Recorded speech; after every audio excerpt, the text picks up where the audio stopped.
Historical background of Indian constitution. Basic summary. भारतीय संविधान अचानक नहीं बना, इसके पीछे लगभग 200 साल का संवैधानिक विकास रहा है।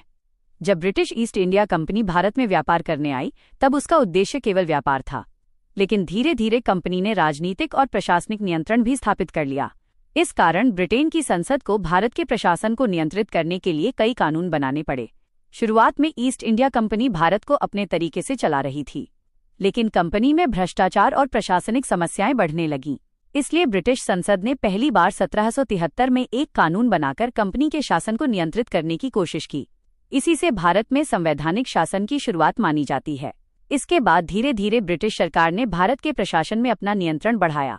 कई कानून बनाए गए जिनका मुख्य उद्देश्य था: पहला, ईस्ट इंडिया कंपनी के अधिकारों को सीमित करना। दूसरा, ब्रिटिश सरकार का नियंत्रण बढ़ाना। तीसरा, भारत में प्रशासन को अधिक संगठित और केंद्रीकृत बनाना।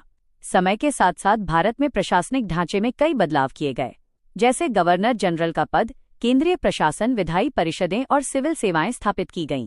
इससे भारत में आधुनिक प्रशासनिक व्यवस्था की नींव पड़ी। फिर 1857 के विद्रोह के बाद एक बड़ा परिवर्तन हुआ। इसके बाद ईस्ट इंडिया कंपनी का शासन समाप्त हो गया और भारत सीधे ब्रिटिश क्राउन के अधीन आ गया। इस घटना के बाद ब्रिटिश सरकार ने भारत के शासन को और अधिक व्यवस्थित करने के लिए कई सुधार किए। 20वीं सदी में भारतीयों की राजनीतिक भागीदारी बढ़ाने के लिए कुछ सुधार लागू किए गए। इनमें विधायी परिषदों का विस्तार, चुनाव प्रणाली और प्रांतीय प्रशासन में बदलाव जैसे कदम शामिल थे। धीरे धीरे भारतीय नेताओं की मांग बढ़ती गई कि भारत को स्वशासन, सेल्फ गवर्नमेंट दिया जाए। इन सभी संवैधानिक विकासों का सबसे महत्वपूर्ण परिणाम 1935 का गवर्नमेंट ऑफ इंडिया एक्ट था, जिसने भारत में संघीय ढांचा और प्रांतीय स्वायत्तता की अवधारणा दी। बाद में यही कई प्रावधान भारतीय संविधान का आधार बने।